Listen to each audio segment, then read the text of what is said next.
요즘 건강을 위해 아침마다 꼭 챙겨 먹는 것이 있습니다. 오, 신선한 과일과 채소.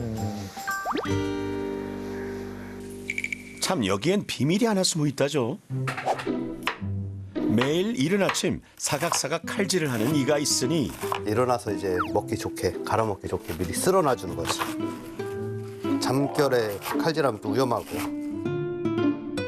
아유, 사랑꾼 남편이 준비해주는 정성 가득한 아침상이네요. 까주스라고도 그러기도 하는데요. 양배추, 그런 캐롯, 캐비지, 애플 이렇게 섞어서 죽처럼 먹어요. 예. 해독 작용을 잘해준다고 해서요. 그러니까 몸의 순환이 안 되면 이제 살이 많이 찌는 것 같더라고요. 어디서 이거 정보를 보신 거예요? 네, 유튜브에서요. 이제 복부 비만이다 보니까 어떻게든 이 건강식으로 먹어서 다시 원래 몸으로 돌아가고 싶은 거죠. 예. 다이어트를 위해 또 챙겨 먹는 것이 있는데요. 요즘에는 오트밀하고 현미 넣어서 밥을 냉동밥이 아니라 냉장고 밥을 만들어요. 예. 이게 더 좋다고 그래서 이제 되도록이면 탄수화물 흡수가 안 되게 좀 하고 싶어서요. 이렇게 만들어놔요. 이제 복부 비만이다 보니까 이제 양파가 그 똥배 좋다고 그래서 열심히 먹고 있어요. 하루에 3포씩 꼬박꼬박 마십니다. 오, 운동도 하신다고요? 못해도 하루에 한 30분 이상은 꼭 타려고 하고 있어요. 도대체 왜 이렇게 배가 이렇게 임산부 D라인처럼 이렇게 너무 심각하게 지금 쪄가지고 도대체 왜 그럴까? 다이어트는 관심도 많고 신경도 많이 쓰고 열심히 하려고 노력을 많이 하죠. 하는데 노력한 만큼의 성과는 없는 것 같아요, 생각보다.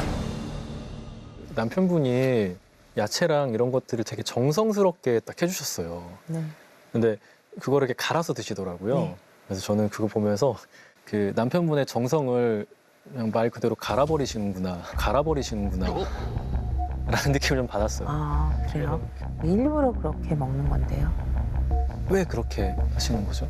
그러니까 그냥 제가 아는 상식에서는 그 12시까지는 좀 속을 비워놔야 된다는 생각이 들고 그다음에 이제 독소가 이제 해독되는 그 기간이 12시까지로 저는 알고 있거든요. 근데 우리가 어떤 건강 서적이나 건강 프로에서 얻게 되는 정보들은 굉장히 파편적이거든요. 그 솔루션만 가져다가 나한테 끼워 맞춰버리면은 이게 엉망진창이 사실 되게 좋아요.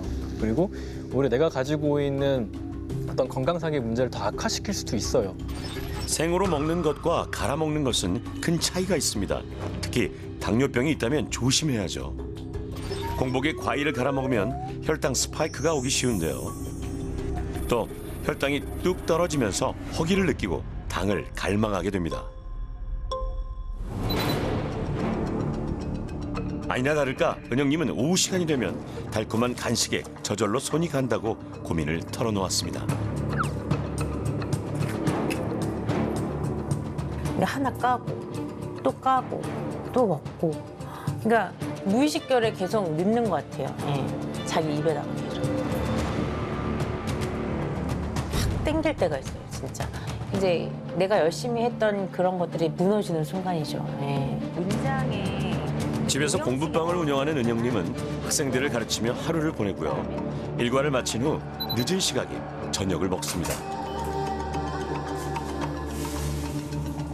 한번 꽂히면 주구장창 그 음식을 찾는데 요즘은 마라탕의 매력에 푹 빠졌다고요.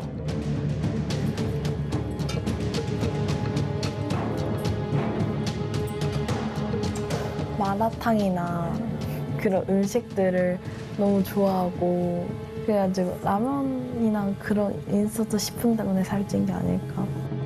당뇨에 좋지 않은 음식들을 좀 먹었던 것 같아요. 맨 처음에는 굉장히 철저히 식단을 지켜서 했는데 이제 막 단 것도 먹고 이제 국수도 먹고 떡 종류도 먹으면 안 되는데 좀 먹고 그랬던 것 같아요. 최근에 좀 그런 것들이 좀 생활이 조금 더 좀 풀어졌다라고 느끼시는 네, 거군요. 네. 현재 상태를 정확히 파악하기 위해 검사를 진행했습니다. BMI 30 이상 고도 비만으로 나타났다고요. 기존에 고혈압, 당뇨, 고지혈증을 진단받고 약을 드시며 관리하는 중인데요. 지금 가지고 있는 여러 어떤 대사 질환들, 당뇨병과 어떤 고지혈증, 고혈압 이런 것들이 결국 이 내장 지방과 관련이 있거든요. 체지방이 매우 많고 내장 지방 수치도 높은 상태. 내장 지방을 이렇게 만드는 요소 중에 하나가 반복되는 혈당 스파이크 때문이에요. 이런 것 측면에서 봤을 때도 지금 하시는 식사 습관들이 좋진 않으세요. 생활 속에서 활동하시는 것들, 아무래도 일도 집에서 하시고 그렇죠. 그렇다 보니까 평균적으로 걷는 거나 이런 것들이 많이 부족해요. 오늘의 주제는 살찌는 체질이죠. 나는 먹는 거에 비해서 체중이 더 많이 찌는 것 같고 다이어트 노력을 해도 살이 좀 덜 빠지는 것 같다라고 생각하는 거예요. 운영님은 이걸 다 갈아서 먹었어요. 식이섬유를 먹었을 때 많아지는 미생물들이 이제 그 날씬한 미생물 총이라고 우리가 이야기를 합니다. 이 식이섬유를 장내 미생물들이 분해하고 발효시켜서 나오는 어떤 단세지방산과 같은 물질들이 열 발생이나 대사의 정도 그리고 식욕 이런 것에 영향을 줘서 그 개체를 마르게 하거나 혹은 비만하게 한다는 것이 지금은 많이 알려져 있습니다. 많이들 궁금해하실 것 같아 준비했습니다. 깜짝 OX 퀴즈. 네, 이거는 좀 이게 애매할 수 있는 이유가 일단은 식품으로 먹는 게 더 좋습니다. 먹는 어떤 유산균들이 실제 우리 장에서 얼마나 유익하게 작용할지는 아직까지는 좀 이제 미지수입니다. 장에서는 특정 균주가 아니라 여러 유익균들이 균형 잡힌 생태계를 이뤄 유익한 효과를 내는데요. 사람마다 가지고 있는 균주와 균형이 다르기 때문에 식이섬유를 충분히 먹고 저마다의 생태계를 가꾸는 게 더 좋습니다. 뭐 드시는 게 있다면은 뭐 그냥 드시라고 하지만 그것보다 훨씬 더 효과적이고 자기 장내 미생물 총의 환경을 개선시키는 방법이 있어요. 그게 먹는 거예요. 그게 풍부한 식이섬유, 양질의 단백질을 먹는 생활. 그게 여러분들의 어떤 장내 미생물 총을 본인에게 맞게 개선시켜 나가는 방향입니다. 건강기능식품이 약이 아니라 그런 식품들을 먹어주는 게 약입니다. 정말 값진 약이고 굉장히 많은 변화를 불러와요. 연구에 따르면 식품을 통해 식이섬유를 섭취했을 때 단기간에 장내 미생물총 변화가 관찰되었다고 하는데요. 당장 오늘부터 우리도 장내 미생물총 가꿔보자고요.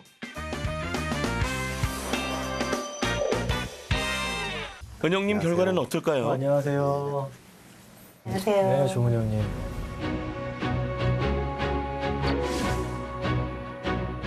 한 일주일에 한 1kg 정도씩 빠졌어요. 이 정도 속도면은 괜찮으신 편이고 거의 체지방만 2kg 정도 빠지셨거든요. 그래서 이런 변화는 굉장히 긍정적인 거예요.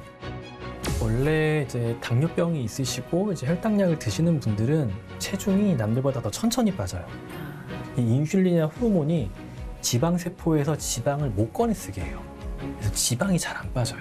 저는 체중이 왜 이렇게 안 빠지지? 다른 분은 좀 나보다 비슷하게 하셨는데 더 잘 빠지시는 것 같은데 나는 왜 그러지? 그래서 되게 고민이 많았거든요. 근데 지금 알게 된 것 같아요. 선생님 말씀 듣고. 좋은 소식이 있는데요. 콜레스테롤과 중성지방 수치가 많이 떨어졌습니다. 고지혈증약 끊으셔도 돼요.